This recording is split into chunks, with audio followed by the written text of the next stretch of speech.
요즘 방송에서 제공하는 투자 정보는 투자 판단에 대한 조언입니다.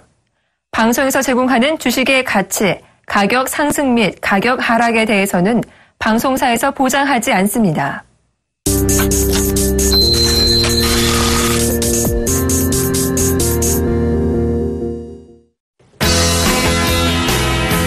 여러분 안녕하십니까. 대박플러스 시즌3 금요일 책임지고 있는 장대진 멘토입니다. 이번 주에도 마찬가지로 메르스에 대한 이야기가 정말 미디어를 자꾸 듣고 있습니다. 저도 이제 대중교통을 이용해가지고, 좀 직장을 왔다 갔다 하고 있는데요. 정말 이제는 마스크를 낀 사람이 정말 많더라고요. 그 정도로 이제 메르스에 대한 어떤 이야기들, 그리고 메르스에 대한 어떤 공포들, 뭐 그런 것들이 점진적으로 좀 커져가는 게 아닌가라는 생각이 드는데요. 아무쪼록 뭐 조심하셔야 되는 시기가 아닌가라는 생각이 듭니다. 자, 이제 뭐, 오늘 금요일이니까요. 또 오늘, 이번 주를 또 정리하는 시간을 좀 가져보겠는데요.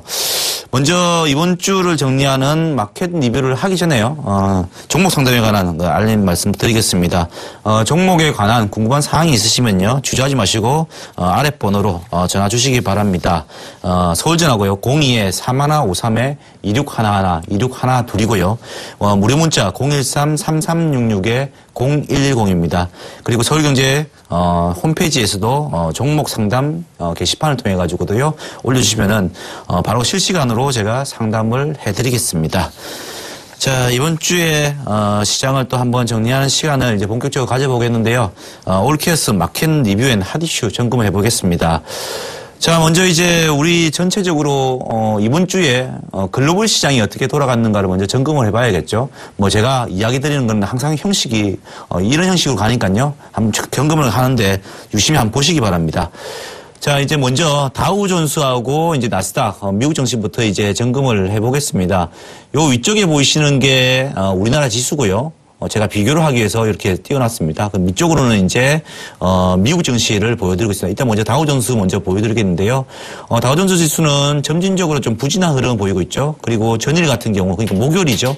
목요일 같은 경우에는 저희가 보통 분석을 하고 있는, 5일선, 21선 수급선을 다 벗어나는 그런 모습이죠. 아마도 이제 뭐 지난번에도 5월 초에도 한번 이런 일이 있었고요. 그전에도 4월에서도 이런 일이 있었기 때문에 아직까지 염려스럽지는 않지만은 그래도 전체적인 어떤 흐름을 본다고 하면은 주가의 어떤 탄력성이 좀 약화되고 있다라고 보시면 됩니다. 그리고 이 최근에 4월부터의 어떤 작은 이제 뭐 상승 추세선을 꺼보면은 이 살짝 벗어나는 모습이죠. 그래서 다음 주 정도 되면은 아마도 이제 좀 조정이 좀 이제 이탈하는 조정이 좀 나오진 않을까라는 뭐 그런 생각이 듭니다. 나스닥도 한번 점검해 보겠는데요. 나스닥도 마찬가지로 이제, 주가가, 지수가 이제 점진적으로 그 돌파를 못하면서, 전고점 돌파를 못하면서 진행되는 모습이었고요. 그리고 이제 뭐 21선 지지하는 모습이었지만은 이 상승이, 그러니까는 뭐 21선 짚고 상승할 때 굉장히 강하게 상승해서, 지지가 돼야 되는데, 그 전고점을 돌파하지 못하고 지지부진하게 흘러갔기 때문에 마찬가지로 다음 주에 아마도 이제 뭐 조정이 좀 나올 수 있다라는 뭐 그런 생각이 듭니다. 그리고 이제 뭐 유로 쪽도 한번 봐야겠는데요. 유럽 쪽 같은 경우에는 유로스톡스 50 지수를 보시면 됩니다. 유로스톡스 50 지수는 유럽에 있는 큰 종목들을 모아가지고요. 50개를 모아서 만든 지수인데요. 이걸 보면은 전체적으로 파악을 좀 할 수가 있습니다. 보시면 이번 주에 전체적으로 부진한 모습이었죠. 계속적으로 이제 흘러내리는 모습이었고요. 수요일에 잠시 반등을 했지만 약한 모습이었고요. 오늘 이제 다시 한 번 더 이 저점을, 종가상으로 저점을 살짝 갱신하려고 하는 뭐 그런 모습이 나왔습니다. 그래서 유로도 마찬가지로 조금 부진한, 하루가 될 수 있다라는 뭐 그런 생각이 들고 있고요. 다음 주도 마찬가지로 이 유로가 밑으로 하방으로 내려가는지를 체크를 좀 해봐야 될 것 같습니다. 그리고 아시아 쪽에서는 뭐 크게 변동이 없던 것 같습니다. 이 중국 쪽에는 지난주였죠. 지난주에 6%에 가까운 하락이 나오는 날이 있었지만은 결국 그걸 많이 하고 뭐 21선을 지지를 하고 다시 올라가는 모습이었죠. 그래서 전반적으로 그 상해 지수 쪽은 좋았다라고 보시면 됩니다. 그리고 이제 뭐 이머징 마켓에 대한 어떤 편의 기대감도 있죠. 뭐 그런 것 때문에 뭐 좋은 흐름이 보이고 있고요. 일본은 여전히 뭐 돈을 풀고 있고요. 이 가장 핫하게 좀 움직이는 게 세계 정치 속에서 일본 정치가 아닌가라는 생각이 들고요. 보시면은 이제 5월달 중순에 4월 달에 고점을 돌파를 했다는 점이 제가 계속 갈 수 있다라는 그런 점을 이야기 드렸었는데요. 뭐 말씀드린 대로 조금씩 올라가면서 전주 고점을 돌파를 좀 하고 있는 그런 모습이죠. 그래서 일본 증시는 크게 문제가 없이 흘러가고 있는데 다만 이제 미국 쪽하고 그리고 유럽 쪽이 조금 이제 부진한 모습이었다라고 보시면 됩니다. 그래서 우리나라 지수는 이번 주에 거래소 기준으로 거래소는 전반적으로 좀 흘러내리는 모습이었죠. 전일 같은 경우에 살짝 이제 반등을 했지만은 오늘 다시 4포인트가 내려가는 모습이었고요. 좀 크게 키워보면은 이게 녹색 선이 60일선입니다. 60일선을 이탈했고요. 중기선이라고 보통 하죠. 이탈했기 때문에 전반적으로 조금 이제 불안한 모습을 좀 보인다라고 보시면 될 것 같습니다. 그리고 5일선하고 60일선이 데드크로스가 나는 모습이었고 오늘 같은 경우는 5일선이 눌러버리는 그런 모습이었죠. 그리고 전반적으로 이제 좀 흘러내리고 있는 그런 모습입니다. 그래서 이 하락에 대해서 조금 이제 뭐랄까요 진행이 되고 있다라고 보시면 될 것 같습니다. 그리고 중소형주 같은 경우에는 사실 뭐 제가 늘 이야기 드리지만은 대형주보다는 강하게 움직인다. 대표적으로 코스닥 지수도 보면 될 것 같은데요. 이 코스닥 지수는 오히려 좀 선방을 했다라고 표현합니다. 왜냐고 하면은 이 월요일 날 이제 그 0.6% 정도 상승을 했고요. 전고점에 대한 뭐랄까 매물 차익 매물 좀 나왔죠. 지난주에 제가 점검했을 때 전고점에 대한 차익 매물이 예상된다라고 했었죠. 그래서 전고점에 대한 그 차익 매물이 나오면서 주가가 좀 흘러내리는 모습이었고요. 그리고 나서 뭐 이틀 동안 목요일하고 금요일 올라가는 모습이었죠. 그래서 거래소 지수하고 비교를 해보면 조금 다른 모습이죠. 그래서 여전히 이 시장의 핵심은 중소형주 뭐 코스닥 이쪽에 있다라고 보시면 될 것 같습니다. 그리고 수급도 한번 체크를 좀 해드릴게요. 이 수급 같은 경우에는 투자자별 매매 주체를 보시면 될 것 같은데요. 일단 거래소에서 보시겠습니다. 거래소는 지금 보시면은 이 외국인들이 꾸준히 사고 있는 모습들이 보이죠. 여기 보시면 뭐 꾸준하게 거의 뭐 이 5일 동안 계속 매수를 했고요. 그 규모가 6,800억 정도가 매수가 들어왔습니다. 반대로 이제 기관들은 이제 매도가 좀 나오는 모습이었습니다. 그래서 개인들은 이제 그냥 중립적인 형태. 이거는 뭐 저는 지난주에도 이야기 드렸었지만은 이 펀드의 어떤 물량들 2100선 위 아니면 2000선 위에서라도 계속적으로 이제 펀드의 압력이 높기 때문에 기관들은 팔 수밖에 없다라고 보시면 됩니다. 그리고 그걸 이제 외국인들이 받아주는 그런 형태. 그래서 외국인의 어떤 모습들은 굉장히 중요하다라고 보시면 되고요. 대신에 이 최근에 이제 환율이 좀 올라가다 보니까 외국인들도 원화 베이스로는 좀 수익이 났을지는 모르겠지만은 달러 베이스로 보면은 조금 손해가 볼 수 있는 왜냐하면 원화가 약세가 되고 있기 때문입니다. 그래서 그렇게 보시면 될 것 같고요. 그리고 코스닥 쪽도 한번 보셔야겠는데 이 코스닥 쪽은 지난주에 이어서 이번 주도 외국인하고 기관들이 매수를 하고요. 개인들은 파는 그런 모습이 나왔습니다. 그래서 어느 정도 좋은 모습이다. 이게 거래소 같은 경우에는 외국인만 사고 개인하고 기관은 파는 모습. 그리고 코스닥은 외국인하고 기관들이 사고 개인만 파는 모습. 그래서 좀 강하지 않나라는 생각이 들고요. 시장의 핵심은 여전히 외국인 기관들도 마찬가지로 코스닥을 보고 있다. 중소형주를 보고 있다라고 표현하는 게 맞을 것 같습니다. 이렇게 해가지고 진행되고 있다 보시면 될 것 같고요. 이 거래소 쪽에서 좀 강했던 종목 업종 그리고 약했던 업종들 좀 살펴드리면은 일단 뭐 지주사가 강했죠. 이 아시다시피 이제 뭐 삼성물산하고 그리고 제일모직하고 합병한다라는 이야기가 있었죠. 그러면서 이제 다른 이제 그 지주사들도 끌어올리고 있어요. 뭐 그전부터 해서 코오롱 같은 경우는 주가가 많이 올랐는데 이번 주도 마찬가지로 점진적으로 상승을 하면서 내려오지 않고 있는 모습이고요. 차트를 보시면은 지금 5일선, 60일선, 5일선, 21선, 60일선까지 정배열됐고요. 어느 정도 이격이 있는데도 불구하고 주가는 올라가고 있습니다. 그래서 차트 모양만 보면은 지난 수요일이죠. 수요일 날 하락을 음봉을 이틀 만에 많이 했기 때문에요. 사실 이제 상승할 때 하루 만에 제일 많이 하는 게 좋고 그리고 이틀 만에 많이 했다면 좀 약한 거거든요. 그래서 다음 주에는 반드시 코오롱이 세게 돌파를 해야지 주춤거렸던 이 5월 한 달 동안 주춤거렸다는 부진함을 한꺼번에 털어낼 수 있습니다. 그래서 다음 주에 코오롱 같은 경우에는 강하게 돌파를 해야 되는 그런 시점이기 때문에요. 한번 잘 보시기 바랍니다. 그래서 돌파를 못 한다면은 뭐 이 실현 관점에서 보셔야겠죠. 그리고 뭐 SK 쪽에서, SK 그룹 쪽에서도 SK가 또 강세를 좀 보이는 모습을 보였는데요. 이렇게 바닥권에서 이렇게 한번 출렁이면서 올라가는 모습. 물론 SK CNC도 강했습니다. 그래서 SK 그룹도 마찬가지로 강세를 좀 보이는 모습을 보여가지고 전반적으로 지주회사들이 강하게 그래서 시장에서는 시장을 주도했다라고 보시면 됩니다. 그리고 또 한 가지 강하게 좀 주도했던 업종이 이 제약이죠. 이 종근당 같은 경우에 그 차트 모습을 보시면은 주가는 이렇게 나오고 있습니다. 5월달 말 정도에 그러니까 지난주죠. 이 지난주 같은 경우는 좀 지지부진하다가 이번 주에는 어느 정도 고점을 다시 돌파를 하는 모습이죠. 오늘 종가를 보시면은 지난번에 짚었던 요 가격 5월 22일 날 짚었던 가격을 살짝 돌파하는 모습이거든요. 그렇기 때문에 이 전반적으로 이제 제약주들을 좀 이끌고 하는 그런 모습을 보였다라고 평가를 좀 할 수가 있고요. 그리고 마찬가지로 녹십자도 마찬가지입니다. 녹십자도 마찬가지로 이제 주가의 흐름 자체는 굉장히 이제 강하게 좀 움직였고요. 오늘 하루는 좀 빠지는 모습이었지만은 전반적으로 5일선을 지키고 있고 5일선, 21선, 60일선 정배열 이런 식으로 해서 정배열로 해서 진행되고 있는 모습입니다. 그래서 이 거래소에서는 지주사하고 제약업종이 상승을 했습니다. 그리고 이제 거래소에서 하락을 보이는 업종이 또 있겠죠. 지난주에 이어가지고 이 정유주들이 좀 하락을 좀 했습니다. 대표적인 종목을 본다고 하면 S-오일이겠죠. 이 정유주에 대해서는 제가 이 유가를 체크를 좀 해드리면서 사실 이야기를 드렸었던 부분인데 유가를 다시 한번 체크를 해볼게요. 이 유가의 움직임들을 보면은 자 보시면은 유가가 제가 뭐라 말했습니까? 이 60달러를 강하게 돌파를 한다고 하면은 이거는 경기가 풀린다는 쪽에 베팅을 거는 겁니다. 왜냐고 하면은 현재 셰일가스라든지 그런 이제 다른 에너지원이 있는데도 불구하고 60달러 선이라는 것은 굉장히 중요한 선이거든요.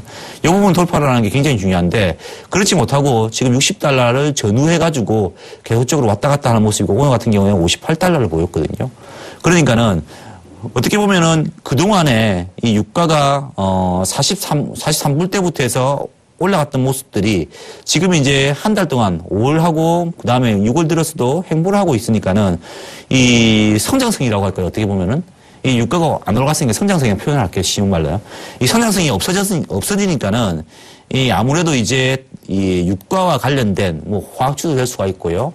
그리고 이제 이 정유주도 마찬가지죠. 정유도 될 수 있고 그런 종목들이 흘러내리고 있는 모습입니다. 그래서 유가 고점을 짚었던 그 4월 말 이후에 오히려 이제 유가는 그대로 60달러 선에서 왔다 갔다 하고 있지만은 정유주는 오히려 약해져서 흘러내리고 있는 모습이고요. 아마도 이거는 이 전반적으로 그냥 박스권의 어떤 형태를 보인다라고 보시면 될 것 같고요. 어느 정도 많이 내리면은 반등하겠죠. 제가 보기에는 300일선이 근처에 있는 6만원 선 정도 그 정도면 어떤 반등이 나오지 않을까라는 그런 생각입니다. 그리고 유가에 또 직격탄을 맞고 있는 또 이제 GS라는 GS 칼텍스 지분을 많이 가지고 있죠. 마찬가지로 이제 이번 주에 들어가지고 많이 다이렉트 흘러내리는 모습이죠. GS 같은 경우는 사실 GS 리테일 지분도 가지고 있고요. 여러 가지 이제 지주사 개념이기 때문에 이 좀 S-오일보다는 좀 덜했죠. 그리고 기름값이 그러니까 유가가 올라갈 때 S-오일보다는 탄력이 좀 덜했습니다. 그렇지만 내려갈 때는 좀 탄력 좀 둔화돼가지고 무던하게 좀 내려갔던 모습이고요. 이번 주에 좀 조정을 받는 그런 모습이 나왔습니다. 그리고 이제 정유사가 내리니까는 사실 이제 이 에너지원 가스를 실어 나르든 아니면은 기름을 실어 나르든 유조선이라든지 그런 배들을 만드는 조선업종들도 좀 이제 영향을 좀 받고 있는데 이 과거에 이제 이 유가가 40불대로 왔을 때 어떤 이야기가 있었냐고 하면은 쩐주들이 그러니까 돈 많은 사람들이 이 기름을 사가지고 배를 빌려가지고 아예 이제 잠겨 놓았다라는 그런 이야기를 했었거든요.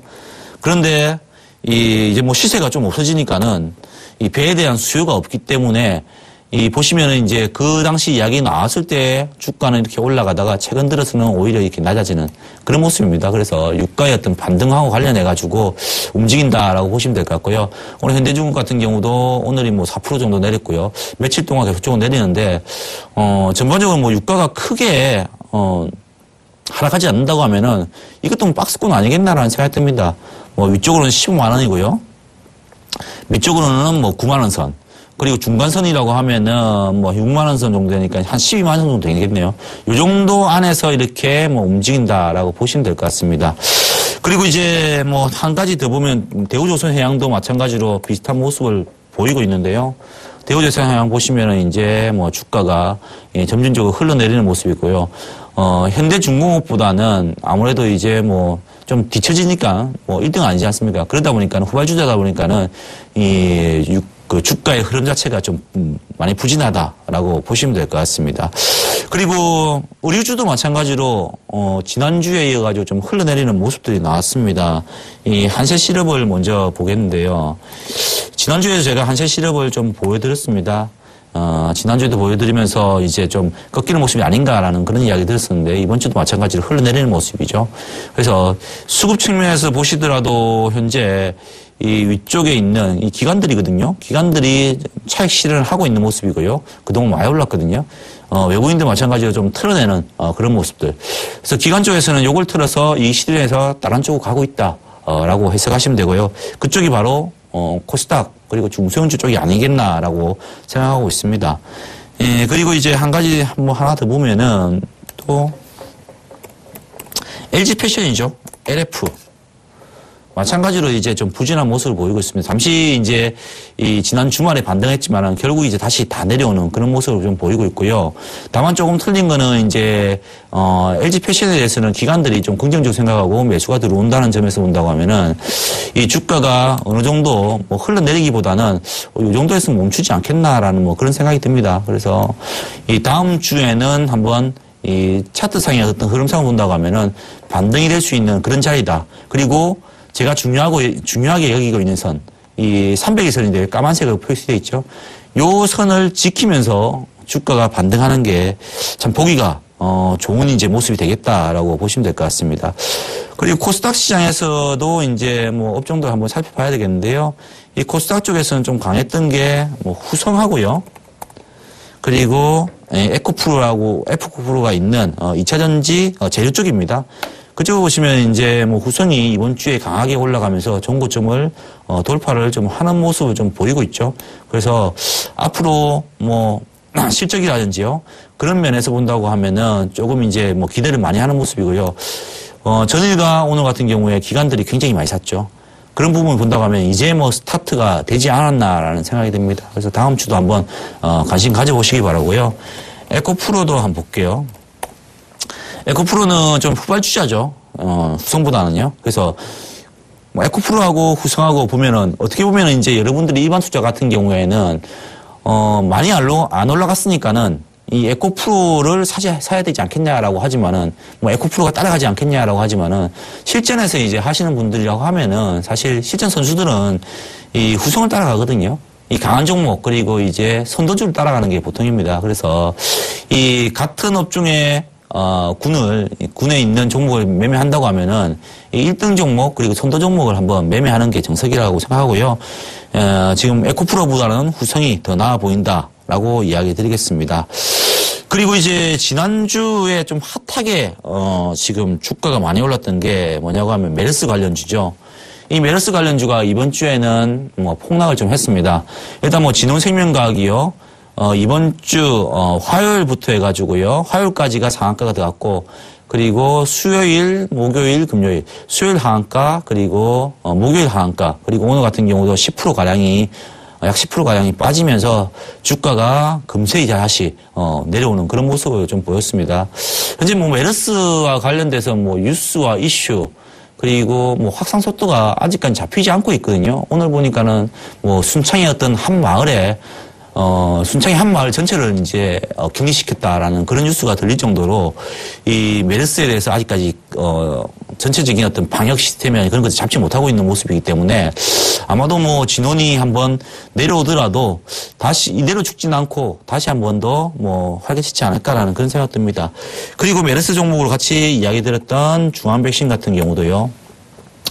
예, 주가가 이제 뭐 전일 그 수요일 하한가 그리고 목요일 하한가 그리고 오늘 같은 경우에는 1% 정도의 하락을 보면서 좀 멈추는 모습을 보였고요.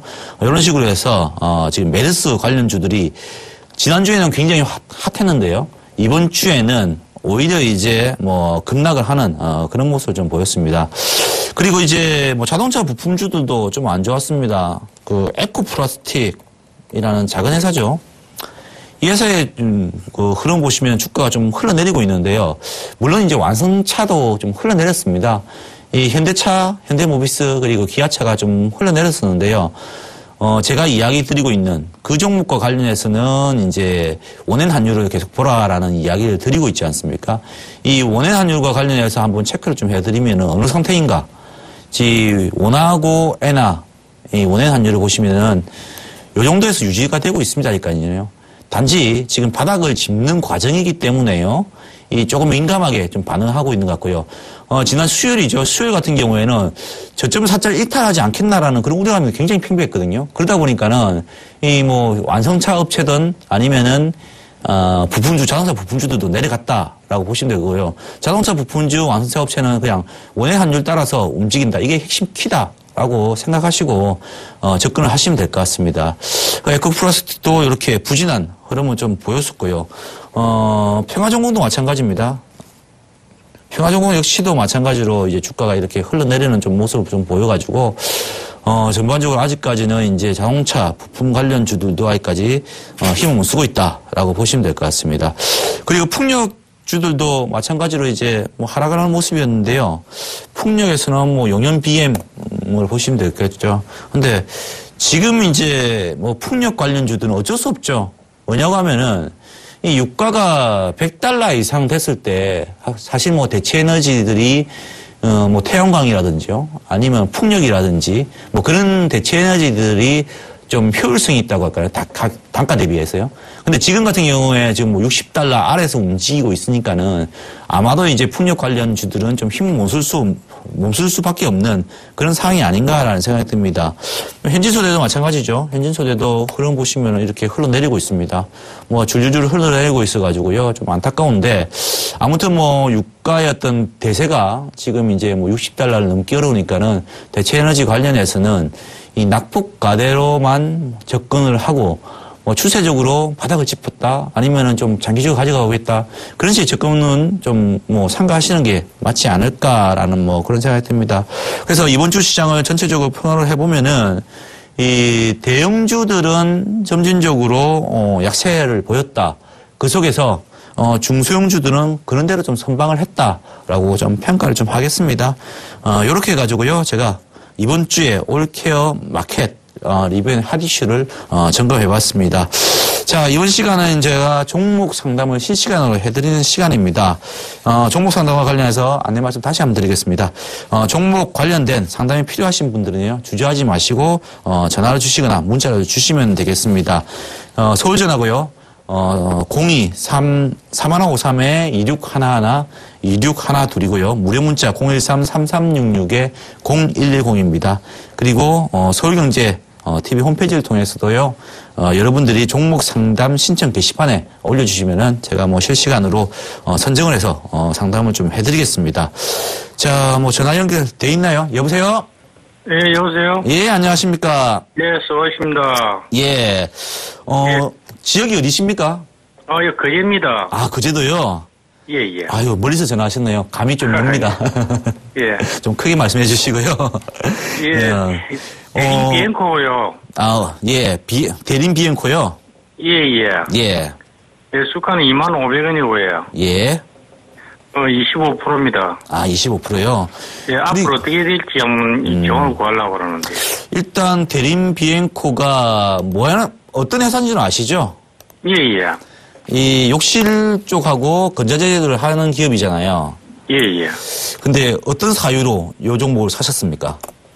제가 좀 아는 사람이 그 건물을 해가지고 괜찮다고. 네, 그래요? 예. 그게 뭐 제일 정확하죠, 사실은요. 근데 다만 이제 주가가 조금 먼저 움직인 감이 있어가지고요. 예, 제가 하나씩 좀 점검해 드리고요. 이 실제로 이제 주식 매매하고 기업이 이익을 보면서 그 회사 사람이 느끼는 거랑은 좀 다른데, 그거 좀 차이점을 좀 이야기 드리면서 매수 시점을 잡는 법까지도 제가 좀 이야기를 좀 드리겠습니다. 한번 잘 들어보시기 바랍니다. 예, 예.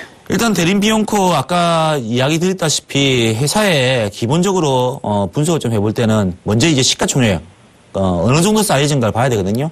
2,850억 정도의 사이즈를 보이고 있고요.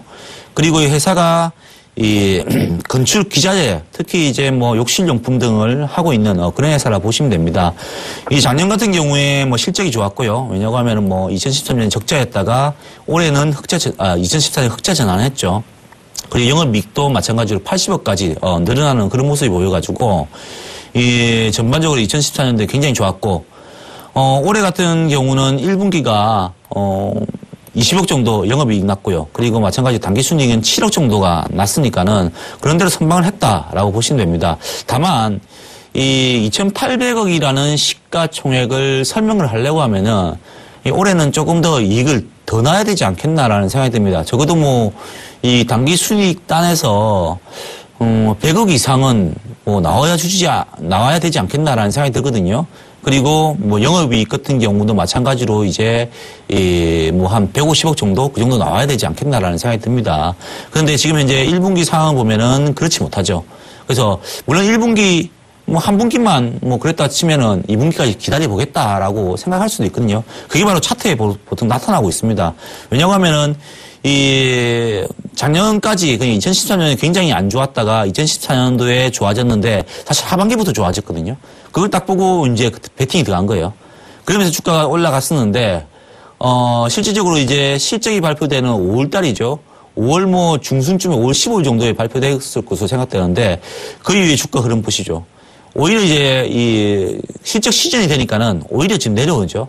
그래서 여기서 서프라이즈한 요 단계에서 서프라이즈한 실적을 냈다고 하면은 주가가 흘러내릴 일은 없겠죠. 약간의 이제 뭐 의심이 생겼다라는 말이죠. 작년에는 굉장히 잘했는데 올해 1분기를 보니까는 생각보다는 좀 그렇다라고 생각을 하는 거겠죠. 그렇기 때문에 주가가 이렇게 흘러가는 거고요. 이런 흐름은 아마도 이 뭐 예를 들면은 어떤 큰 수주를 해가지고 실적을 이제 확정시키는 어떤 그런 모습이 보이지 않는다고 하면은 이 흐름은 아마도 이제 이 2분기 실적을 확인할 때까지도 이런 식의 어떤 흐름들이 나타날 수 있다라고 보시면 됩니다. 그리고 이제 시청자님께서 25,500원 정도에 사셨는데 그게 꼭지거든요.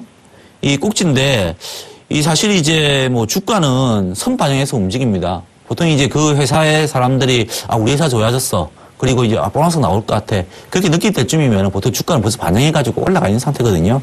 그래서 아마도 이제 이 주가가 이만큼 올라갔을 때 뭐 2만 원권에 사셨다고 하면은 2,800억이라는 시가총액을 설명을 할 수 있는가 지금 이익이. 그리고 올해 얼마가 나야 될지를 참 한번 고민하셨다고 하면은 이 종목을 이렇게 기업만 믿고 아니면 회사가 잘 된다라는 이야기만 듣고 사지는 않았을 거다라는 그런 생각이 듭니다. 그래서 다음부터는 이 시가총액하고요 이익이 날 수 있는가를 먼저 한번 점검해 보셔가지고요 정당하게 적정 가치를 받고 있는지를 한번 꼼꼼히 살펴보신 다음에 매수하신다고 하면은 이렇게 좀 마음고생이 안 될 것 같습니다. 안 하시고도 수익을 낼 수 있는 그런 전략을 하실 수 있을 거라 생각합니다. 차트로만 제가 그 전략을 잡아 드릴게요. 일단은 기본적으로는 2분기 실적 확인할 때까지는 뭐 이런 흐름 유지된다라는 걸 이야기 드렸고요. 밑쪽으로는 뭐 요거겠죠. 여기 보시면 15,000원 선이 지금 딱 저점을 짚었잖아요. 저점 짚고 올라왔는데 그러면은 15,000원 선이 깨진다고 하면은 누군가 정보를 먼저 알고 있는 그런 사람들이 2분기 실적에 대해서 좀 의심하고 때린다는 이야기죠. 지금 2분기 실적이라는 게 4, 5, 6이잖아요. 4, 5, 5월이 벌써 흘렀거든요. 그런 식이니까는 아마도 이제 15,000원이 깨진다고 하면은 이 시가총액이 조금 높은 편이니까는 좀 물량을 줄이시는 게 나을 것 같고요. 그리고 위쪽으로는 요 가격이겠죠. 지금도 이제 실적이 많이 나오기 전까지는 뭐 어느 정도 좀 부담스러운 측면이거든요. 23,000원 정도, 정고점 23,000원까지 올라온다고 하면은 일단은 좀 정리를 하신 다음에 2분기 실적을 저는 한번 보는 게 맞지 않을까 싶습니다. 그래서 짧게 위쪽으로 23,000원 정도 올라가면은 매도, 그리고 아래쪽으로는 15,000원이 깨진다고 하면은 비중을 줄이시는 게 맞다라고 생각합니다. 자, 요렇게 해가지고요. 제가, 전화 상담까지 좀 자세하게 좀 해드렸습니다. 예, 왜냐하면 제가 좀 상담을 해드릴 때 여러분들도 참고하실 게 제가 어떻게 분석하는가를 좀 잘 보시기 바랍니다. 이거는 이제 제가 뭐 주식을 20년 동안 하면서 차트만 보고 주가만 보고 하는 게 아니고 사실 기업을 가치가 어느 정도인가 어느 정도 오버슈팅이 될 수 있고 어느 정도 언더슈팅이 될 수 있는가를 측정하는 게 어떻게 보면은 이제 순이익이고 영업이익이거든요. 그걸 좀 추정해가지고 주가를 좀 시가총액과 비교하신다고 하면은 아마도 이제 너무 높게 사거나 아니면 너무 빨리 사거나 뭐 너무 빨리 팔거나 그런 일은 잘 없을 것으로 생각합니다. 이렇게 한번 참고해 보시기 바랍니다. 자, 이렇게 해서 제가 종목 상담까지 좀 마무리해 드렸고요. 채널 고정하시고요. 제가 조금 있다가 종목 추천도 드리고 그리고 종목 AS도 해드리고 다음 주 전략까지 이야기 드리겠습니다. 채널 고정하시고 잠시 후에 뵙겠습니다.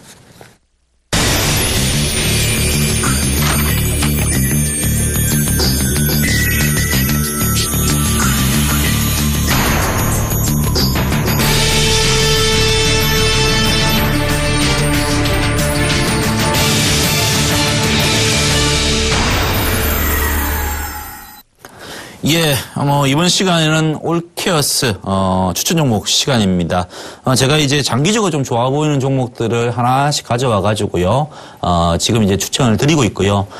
대부분 다 이제 뭐 시장이 조금 이제 뭐랄까요, 좀 지지부진할 수도 있다라는 그런 이야기를 드렸는데, 그런 얘기를 드려서 좀 보수적으로 좀 종목들을 가져오고 있습니다. 먼저 이제 지금까지 추천된 종목들 좀 AS를 먼저 해드리겠습니다. 일단 이제 뭐 화면에 나가듯이 일단 뭐 효성 제가 그대로 가지고 있고요. 현재 67% 정도의 수익률이 나고 있는 상태입니다. 그리고 KT 같은 경우에는 1.9%, 그리고 스카이라이프는 0.8%의 수익을 보이고 있고요. 기아차가 좀 부진하죠. 굉장히 수익 좀 많이 났다가 다시 좀 내려왔는데요. 마이너스 2% 정도의 수익을 손실을 보이고 있습니다. 그리고 파인디지털은 지금 2.9%의 손실을 보이고 있고요. 캐스텍 코리아는 좀 아쉽게도 손절가를 좀 이탈하면서 손절이 나갔습니다. 종목들을 또 하나하나씩 또 점검을 좀 해보고 해야 되는데요. 뭐 누적 수익률은 제가 49.7%를 보이고 있습니다. 종목들 하나하나씩 좀 점검을 좀 해드릴게요. 뭐 효성은 제가 꾸준히 보았기 때문에요. 좀 생략을 좀 하고요. 일단 뭐 최근에 이야기 드렸던 일단 뭐 스카이라이프부터 먼저 이야기 드릴게요. 이 스카이라이프는 제가 이야기 드린 키포인트가 그거죠. 그동안에 스카이라이프 위성방송이지 않습니까? 이 위성방송인데 IPTV라는 게 생기면서 경쟁이 되면서 이 가입자가 굉장히 늘어나지 못하는 그런 현상이 생기면서 주가 자체는 이제 계속적으로 흘러내렸다는 거죠. 그런 부분인데 이제 UHD 방송이라는 것을 무기로 해가지고 다시 한 번 더 스카이라이프가 과거의 영광, 뭐 주가가 4만 원, 5만 원까지 올라왔었죠. 그 정도는 아니더라도 어느 정도의 회복이 되는 그런 이제 시세가 나오지 않겠나라고 생각해서 제가 이제 스카이라이프로 이야기 드렸었고요. 이 추천 이후의 흐름 보시면 보시겠지만 이제 주가는 지수가 좀 불안한데도 좀 견디는 그런 모습이죠. 사실 여기서 강하게 돌파를 하려고 하면은 이 300일선을 밑에 깔고 있어야 되거든요. 근데 그거는 좀 아쉽습니다. 그렇지만은 어느 정도 바닥권에서 사놓으면은 주가의 어떤 흐름상 보더라도 좀 안심하고 가지고 있을 수 있는 시점이 아닌가라고 생각해서 추천을 드렸고요. 지금 이제 뭐 UHD TV 보급률이 이제 점진적으로 높아질 거고요. 그러면 UHD 방송에 대한 수요, 뭐 세계 채널까지 나온다고 하니까는 나올 수 있게 한다고 하니까는 이 스카이라이프가 굉장히 있다라고 보시면 될 것 같습니다. 그대로 보유하시면 될 것 같고요. 조금 더 보겠습니다. 그리고 이제 캐스텍 코리아 뭐 손절이 나가버렸는데 이 자동차 관련주들이 사실 피해를 많이 보고 있습니다. 캐스텍 코리아 같은 경우도 이제 이 터보 엔진이란 터보 차저를 이제 전체적으로 모닝까지 장착을 하면서 확대될 것이라고 했는데 이 환율이 이제 발목을 잡고 있죠. 원엔 환율 자체가 조금 전에 보셨지만은 저쯤에서 계속적으로 이제 왔다 갔다 하고 있는 모습입니다. 이게 이제 원화 환율이 올라줘야 되거든요. 원화가 약세가 되고 엔화가 강세가 돼야지 우리나라가 밖에 나가가지고 뭐 중국이든 미국이든 가가지고 단가 싸움이 된다는 거죠. 그런데 지금 이제 자동차 관련주들은 그게 이제 발목을 잡고 있는 겁니다. 그러다 보니까는 아마도 이제 뭐 이 성장 현상에 대해서는 캐스텍 코리아가 저는 괜찮다라고 보는데 이 차가 팔려야 될 거 아닙니까? 근데 지금 원엔 환율이라는 게 발목을 잡고 있기 때문에 뭐 이런 현상이 나타나지 않았나라는 생각이 들고요. 나중에 추후에 제가 또 한 번 더 이 주가의 흐름을 보고 다시 한 번 더 괜찮아야 하니까는 추천을 한번 드리도록 하겠습니다. 그리고 뭐 한번 볼까요? 파인디지털 한번 볼게요. 파인디지털은 뭐 아시다시피 제가 이야기 드리는 핵심 포인트가 이제 현금 많이 가지고 있다. 그리고 시총이 그거에 비해서 굉장히 싸다. 대신에 이제 좀 아킬레스건이라고 하면 이것도 마찬가지로 자동차 관련이니까는 새 차를 바꾸고 그리고 이제 차량들에 대해서 이제 뭐 블랙박스를 달든 아니면 내비게이션 하든 뭐 그런 것들이 있어야 되는데 그 관련해서 좀 이제 발목이 잡히는 느낌이고요. 다만 이제 주가의 흐름상 보면은 아직까지 스타트는 안 했다. 보시면 그냥 이제 요 구간 내에서 그냥 박스권은 아직까지 진행되고 있다는 느낌이거든요. 그래서 이 시장이 조금만 좋아지면은 저는 저평가를 알아주는 사람들이 나타나서 주가를 올린다라고 생각하고 있습니다. 그래서 그런 부분들을 본다고 하면은 조금 더 기다려보는 게 맞지 않을까라고 생각을 하고 있습니다. 이렇게 해서 제가 파인 디지털까지 제가 좀 점검을 좀 해드렸고요. 이번 주에도 뭐 종목을 한 종목 가져왔습니다. 사실 뭐 지금 뭐 시장이 그렇게 녹록치가 않죠. 그렇다고 해서 이제 뭐 중소형주들이 뭐 좋긴 좋지만은 너무 많이 올랐죠. 그렇기 때문에 그 종목들을 좀 가져오기가 좀 부담스럽고요. 좀 큰 종목 쪽으로 해가지고요. 그리고 바닥권인 종목 쪽으로 가져왔습니다. 이 오늘의 추천 종목은 이제 SM이라는 겁니다. 여러분 아시다시피 이제 SM은 우리나라의 1등 기획사 아니겠습니까? 그런데 이 최근 들어서 굉장히 이제 좀 부진을 했다가 이 부진을 털고 주가가 좀 올라가지 않을까라는 뭐 그런 생각이 드는데요. 먼저 뭐 그림 한번 전체적으로 한번 보실까요? 이 그림을 한번 보시면은 어떤 느낌이십니까? 뭐 제가 제일 중요하게 여기는 선이 301선인데 아직까지 깔고 있지 않아서 가지고 조금 더 시간은 걸리겠다라는 생각은 들죠. 다만 이제 그 301선 강하게 돌파를 하면은 이 이격이 얼마 안 남았지 않습니까? 그러니까는 강하게 한번 돌파를 할 수도 있겠다라는 뭐 그런 생각이 들어가지고 일단 가져왔고요. 이 4분기 실적 별로 안 좋았고요. 1분기 실적 별로 안 좋았습니다. 그렇지만 이제 2분기 실적은 좀 기대를 좀 해봐도 되지 않겠나, 라고 생각해서 좀 가지고 왔는데요. 일단 이제 이 소속사의, SMA에, 있는 주력 아티스트들이 2분기에는 활동을 강화하고 그에 따라서 이제 아무래도 이제 실적이 좀 강화되지 않을까라는 생각이 듭니다. 그래서 뭐 소속사에 있는 유명한 그 아티스트라고 하면은 뭐 동방신기 그리고 슈퍼주니어, 엑소 그리고 샤이니 등 주력이 이제 그 아티스트거든요. 요쪽에 이제 2분기부터는 굉장히 활동을 이제 활발히 할 거고요. 샤이니 같은 경우도 마찬가지로 정규 앨범을 냈죠. 그렇기 때문에 2분기 실적은 아마도 이제 좀 뭐 턴하지 않을까라는 생각이 들고요. 그리고 뭐 하반기에도 뭐 일본하고 아시아 투어가 있거든요. 거기에서 이제 매출 부분들이 좀 반영되지 않을까라는 생각이 듭니다.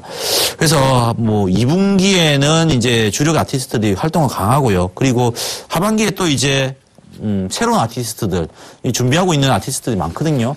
그런 부분들이 또 런칭이 좀 됩니다.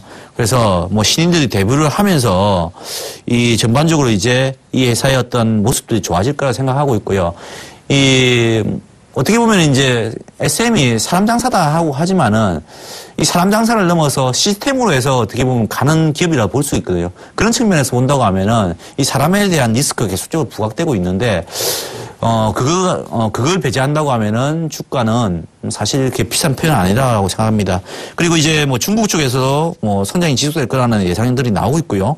그리고 합작사를 또 설립한다라는 이야기가 나오고 있죠. 그래서 중국 쪽하고의 어떤 모멘텀 강화 그리고 성장 강화를 위해서 합작사 설립하면은 좋은 모습이 나오지 않을까라는 생각이 듭니다. 차트를 보면서 조금 더 추가적으로 설명을 드릴게요. 이 종목 같은 경우에는 보시다시피 이제 외국인들 매수가 들어오는 모습이죠. 이번 주 들어가지고요. 그리고 기관들도 마찬가지로 지난주부터 해서 입질이 좀 되고 있는 모습이죠. 그래서 주가가 흔들리지 않고 여기서 바운딩을 하더라도 요 위에서 유지가 되고 있다라고 보시면 될 것 같고요. 그래서 뭐 중요하게는 주가의 어떤 흐름을 본다고 하면은 아마도 이제 한번 올라가게 된다고 하면은 45,000원 정도? 이 정도 선 정도는 한번 기대해 볼 만하다라고 저는 생각하고 있고요. 물론 이제 제일 중요한 거는 300일선이 지금 흘러내리고 있기 때문에 요걸 이제 강하게 뚫어준다고 하면 시간이 덜 걸립니다. 그리고 약하게 천천히 뚫어준다고 하면은 이 시간이 좀 걸린다라고 보시면 될 것 같고요. 2분기 실적에 대한 어떤 기대감들이 있기 때문에 한번 주가가 올라가지 않을까라고 생각합니다. 그리고 이제 뭐 밑쪽으로 손절선은 저는 그렇습니다. 뭐 그 저점을 잡아야 되지 않겠나라고 생각합니다. 3만원 선인데요. 이번에 이제 뭐 1분기 실적이 꼬라박았을 때, 이번 실적 안 좋을 때 이 주가가 이제 내려왔고 그 부분에 대해서는 1분기 실적으로 끝났다라고 생각해서 2분기에 대해서 반영하면서 주가가 움직이는 부분이라고 생각하거든요. 그래서 적어도 3만 원선은 깨지 않고 주가가 움직이는 게 아마도 2분기 실적에 대한 기대감으로 움직인다라고 보시면 될 것 같습니다. 그래서 3만 원선이 깨지지 않는다고 하면은 이 종목에 대해서는 4만 5천 원 목표가를 제시를 하고요. 300일선이 돌파를 하게 되면 빨리 간다. 그리고 뭐 천천히 돌파를 하게 된다고 하면 좀 천천히 간다라고 좀 정리를 해드리겠습니다. 자, 이렇게 해서 제가 다음 주에 뭐 좀 관심을 가질 종목, SM을 좀 소개를 드렸습니다. 그리고 이제 마지막 시간이죠. 다음 주에는 이제 어떻게 해야 될 것인가를 좀 봐야 될 것 같은데요. 제가 지난주에 이제 이 자리에서 이야기 드렸다는 게 그래서 혼조세 계속 예상된다. 안 좋다라는 이야기. 그리고 코스닥 같은 경우는 뭐 차익 매물 좀 나올 수 있다. 올라가면은. 그래서 코스닥 올라가니까 또 차익 매물 나왔죠. 이번 주에는 그렇게 보시면 될 것 같습니다. 일단 이제 다음 주에 이슈가 될 수 있는 게 상해 A 증시, A 주식이 MSCI 이머징 마켓 편입 여부가 있습니다. 그래서 편입된다고 하면은 이 비중을 좀 줄여야 되거든요. 우리나라도 마찬가지로 이제 이머징 마켓에 들어있기 때문에요. 그 부분에 대해서 좀 이제, 수급적인 측면에서 좀 안 좋을 수 있다라는 걸 이야기 드리겠고요. 만약에 그냥 이머징 마켓에서 편입이 안 된다라고 하면은, 크게 무리가 없다라고 보시면 될 것 같아요. 그리고 선물 옵션 동시 만기일이 있죠. 동시 만기일과 관련해서는 이 포지션을 좀 체크를 해봐야 됩니다. 뭔 포지션을 체크해봐야 되면은, 이 옵션과 관련해 가지고요. 투자 주체별 외국인들의 어떤 모습들을 체크를 해야 되는데 외국인들은 어떻게 보고 있느냐? 지금 보시면 외국인들의 이제 이 잔고고요. 이 채권 업물에 대한 잔고입니다. 그래서 선물도 매수하고 이제 콜도 매수하고 풋도 매도하고 이런 식으로 포지션 짜놨는데요. 지금 이제 손익 그래프는 이렇게 됩니다. 이렇게 해서 260 근처에서 이렇게 지금 잡고 있는데 이게 뭐냐고 하면은 이 보시면은 이제 만약에 230에서 끝났다. 그러면 이익이 많이 나죠. 요만큼. 마찬가지로 290에서 끝났다 그러면 이익이 많이 나죠. 근데 요 구간에서 끝난다는 것은 이제 이익이 작게 난다는 건데 그러면 뭔 이야기냐? 외국인들은 변동성을 요하고 있다는 거예요. 변동성을. 이 변동성이 커지면은 외국인들은 이익이 크게 난다. 그렇게 생각하시면 됩니다. 그래서 지금 외국인들이 보는 입장은 이거 흔들어 가지고 어느 쪽으로든 아래든 위든 그냥 이렇게 크게만 움직인다고 하면은 이 포지션 짜는 거에서 굉장히 이익이 많이 날 수 있는 그런 포지션이다라고 보시면 될 것 같습니다. 그래서 외국인들은 지금 선물 옵션 만기와 관련해 가지고는 현재는 좀 흔드는 그런 이제 전략을 좀 쓸 것이다라고 생각하고요.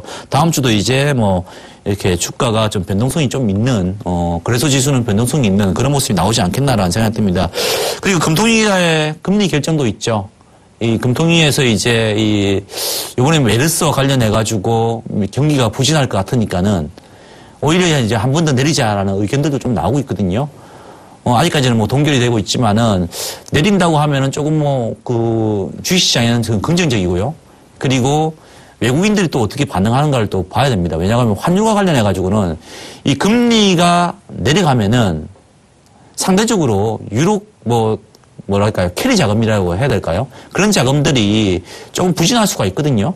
그래서 이 금리가 내리는 것만이 능사는 아니지만은 내려준다고 하면은 일시적으로는 좀 좋을 수는 있다라고 보시면 될 것 같습니다.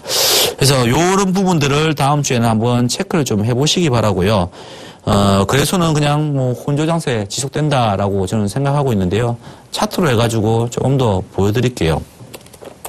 차트를 보시면은 이제 현재 60일선은 꺾이지 않았죠. 좀 상승 이동하고 있는 모습이죠. 그렇기 때문에 올라오려고 하는 그냥 시도는 좀 있을 것 같아요. 그렇지만은 21선하고 5일선이 지금 꺾여가서 내려가고 있기 때문에 한계는 뚫어봐야 2100이다.